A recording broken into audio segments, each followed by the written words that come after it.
I played a lot of games this year. While my overall annual total has been on a bit of a decline the last couple, I keep going nonetheless. For this video, I wanted to highlight not necessarily a top 10 list, but rather a list of sorts that really just includes games that I've personally played over 2025 alone. This of course will be excluding some games you've no doubt seen on many top 10 lists across the year, but since they weren't games that I've personally played, they'll noticeably be absent. Apologies to any of the following games on screen, which I'd like to play myself but couldn't for one reason or another. With that out of the way, in no particular order, let's talk games. It's not a secret that I am a huge Yakuza fan. Everything that's hit the West in the last 6 years or so, I've played. And while most of the highlights of the last year for the series have been ports with some subtle and not so subtle touch-ups, Pirate Yakuza was clearly showrunner of the past year. Unlike recent mainline entries, it's not a turn-based RPG, but more in line with the classic beat-em-up formula it's predominantly known for, and doesn't skip a beat. Albeit, it shows that this was always intended as a side project that was allowed to go off the rails. So while it may not be the highest point like Lost Judgment or Kiwami 2, it's still a suitable entry to have some fun with. The naval combat is endearing, and ultimately not required to play the game that much in order to beat the main story. You'll find yourself forcing it down, of course, if you try finishing the game outright without ever bothering to touch it, even a little bit. But if you're on a casual run and taking in the sights, it's far from overbearing. You're constantly showered in stuff to do. Just don't go in expecting this entry to be the next big thing in terms of story. For what it is, it's digestible, and that's really all it needs to be. Now, unlike the Yakuza or Like a Dragon series, I'm not quite as knowledgeable on the Dynasty Warriors universe in terms of games or stories, as most of what I am familiar with are spin-off entries that are usually tied to another IP like Pirate Warriors, Hyrule Warriors, or even the Warriors Orochi games. I can say, however, that despite this, Origins slaps. You don't need an Associates on in-universe lore to get invested in the game, as it serves as a nice reboot of the series, retelling the events of the original game through the perspective of a new character. This new character isn't overbearing on the main story, and he doesn't take away from the original plot that the first game was trying to tell, but rather, he serves as a guardian of sorts to the other heroes, making sure things go along smoothly. You'll find yourself playing as this character for majority of the game, especially its main story, but you can still go back and play through other chapters with established heroes. You're given the choice of which the OG heroes you wish to follow, as the game has 3 branching paths on the history you want to take, and soon we're going to have another perspective on top of that from the first antagonist of the game, that's set with its own features and gameplay alike, that's going to come out in a couple weeks as recording. On top of all of that, this original character who you'll spend most of your time playing as has multiple weapons that you can flip between as you so choose, and you're rewarded for dedicating time to each respective weapon at your own pace. Do you really like the spear? Cool, keep using the spear, and your spear abilities and moves will gradually unlock more options for you as you go on, and so on and so forth with the other weapons.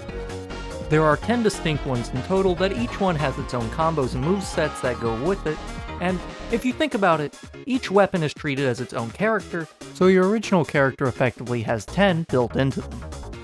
That isn't to say that you'll be alienated if you're a series veteran, as you still have your typical light attack, heavy attack, special meter to go off of, but now you have the inclusion of parrying attacks, which is also a nice touch.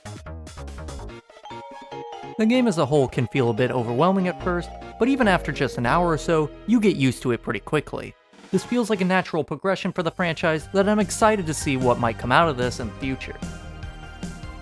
Moving along, rhythm games don't get enough love. Outside of your typical Project Diva or Guitar Hero game, maybe even Dance Dance Revolution if you're fancy, you don't typically hear folks talking about them. Despite this, the Nintendo Switch is a breeding ground for them if you have the patience for it and know what to look for.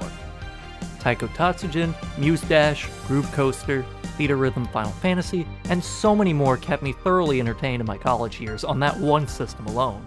In early 2025, we got a new one, Rift of the Necrodancer. It's sort of like Guitar Hero. Notes come down on a 3-way music board that you have to line up with your button presses to the beat. What makes it different, and just a little bit spicy for everybody, is that the notes are the monsters, and each monster behaves differently with how it moves across the board, as well as how it reacts to getting hit. The funniest thing is that if you get used to a song and you just know the timing anyways of the beat, the enemies won't even bother you, because to you, they'll just be notes at that point. So depending on what type of player you are, this can feel like entirely different games. Something else worth noticing that I just personally enjoy is that the fact that the base package has entirely original songs all throughout. Sure, you have your 3 Super Meat Boy songs that come built into the base game, and you still have your DLC for things like Hatsune Miku or Pizza Tower and so forth, but when the game's songs are entirely original for like 90% of the experience, that's pretty cool. Prior to this game's launch, I had felt the Nintendo Switch was going through a bit of a rhythm game drought, but now that this is here, I find myself returning to it way more than I ever expected, and that's so funny to think about with this becoming my main rhythm game in recent memory. My Taiko Tatsujin drum controller is off to the side collecting dust, and I find myself a little irritated that we still don't have any news on the last few DLC packs finally coming to the Switch version. I'm looking at you, Everhood. It's been 5 months since it came to the Steam version. Please, where is it on Switch? Yeah, so this one was a given if I'm being honest. Whereas Necrodancer has become my favorite rhythm game for the last year, Sonic Racing Cross Worlds has been my favorite racer. It's different enough from something like Mario Kart that while both are similar in a couple of ways, Sonic has a distinct feel from it that separates it from Mario. The online scene is lively and events happen regularly, as the gameplay does one of the smartest things to change it up, making itself comically realistic. Requiring players to let off the gas if they want to win. It sounds like the lowest hanging fruit, I know. But this game's tech, if you actually get into it with gadget builds and stuff, it can get even nuttier from there. But you get the idea. Another racing game I wanted to shine some light on is Kirby Air Riders. Whether you intend to play this on your own and refine your technique in the various game modes, or play with friends online, it's a game that respects your time and energy you put into it, and even though there's not going to be any post-launch content, the entire time I play, I get a sense of community from the way this game treats its online portion. You unfortunately won't have the best time if you try jumping into random online matches, but if you can find like a Discord server or something full of Kirby fans, you'll be having fun, trust me. You don't have to be social at all, but you're showered in little goodies for trying. Not the biggest game on this list, but one that I think deserves more attention is Melatonin. It's a small rhythm game with a very chill aesthetic, and every stage is a different tune with its own visual flair and gameplay style. However, unless you toggle it in the settings, it doesn't give you a reticle to line up your button presses to by default. You're more so left to play it by sight and sound more than anything else. Aside from that, the only thing I could say against it is that you have to play rather cleanly across the board in order to progress. Say you play most stages fine enough without being particularly stellar, but have one stage that makes you groan. You're going to need to either perfect something you're already capable with, or get better at what you're lacking in. Accessibility features easily negate this, but play with the default settings can be challenging on its own given these circumstances. You're ranked on a star system of 1 to 3, with 1 being you did it, good for you, 2 was you were competent, and 3 was you did it practically perfect. The way the game tallies up its stars to let you progress to the next round of stages can feel a bit demanding at first, but if you're willing to practice, it's not impossible. Now for something less cutesy, but still joyful throughout. Shinobi made its grand return this year and made itself a solid platforming action game that rewards you for doing more than the bare minimum. Platforming is tight and focused, while allowing you to re-explore older areas with your new abilities that you gain throughout. And the combat is completely revamped.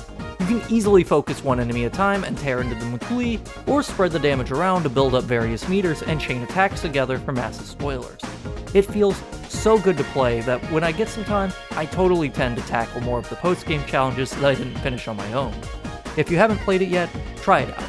If this is the future going forward for the Shinobi series, and Joe Musashi becomes a regular face in Sega's catalog again, I fully welcome it. I couldn't talk 2025 highlights without mentioning Donkey Kong. It's all the delightful goodness of Nintendo's big 3D platformers, with the spin of destruction environments playing a key role this time around. Chances are, if you have a Switch 2, you've probably already played Donkey Kong.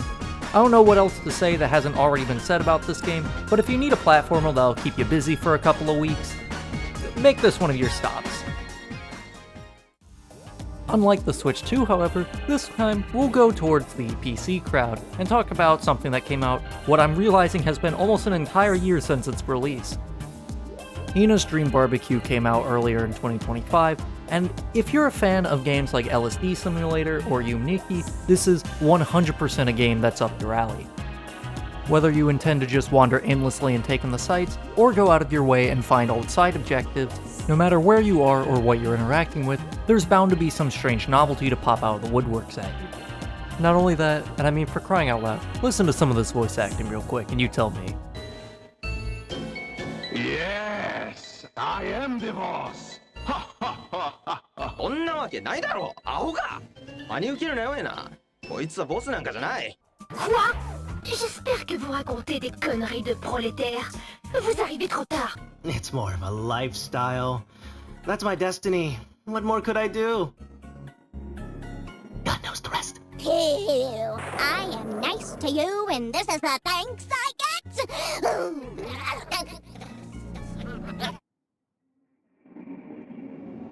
Rude entities like you get punished for the sins of others. I don't know about you, but I find all these characters very endearing.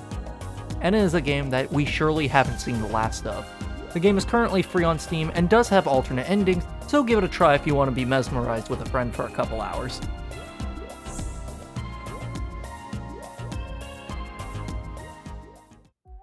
Last but not least, 2025 was the year the Wii U got one of its final big releases, Another Chance at Life. And boy was I excited it happened. Xenoblade Chronicles X is very different from the first and second mainline entries, and it provides more of an open world focus onto the player. Multiplayer is strongly encouraged if you want to see everything the game has to offer, though it's not quite required. You're given challenges that are asymptomatic, meaning as long as you're in a group, everyone can contribute to a task at their own pace within the time limit. Do you want to coordinate objectives together? Cool. You want to aim for 1 or 2 tasks while you respec your skills and let everyone else take care of it? Also good. You also, of course, have the tasks that confine you to a specific space for everyone to work in that moment, but you do have to go a little bit out of your way to find those. That's not to say the game is primarily multiplayer either, as the entire game is designed around a single-player experience from start to finish. That's me hardly scratching the surface of the game, and even just going from Wii U to Switch 1, please Nintendo give us a Switch 2 edition, it's amazing how far Monolith Soft has been able to polish the game up since its initial inception. Here's to hoping 2026 will give us something new to the series, whether that be the next mainline entry, a follow-up to X specifically, or even that fabled Switch 2 edition. That's enough of me rambling, but hey, what were your favorite games in 2025? Let me know in the comments below, and I'll take some time to look into them. Till then, everybody,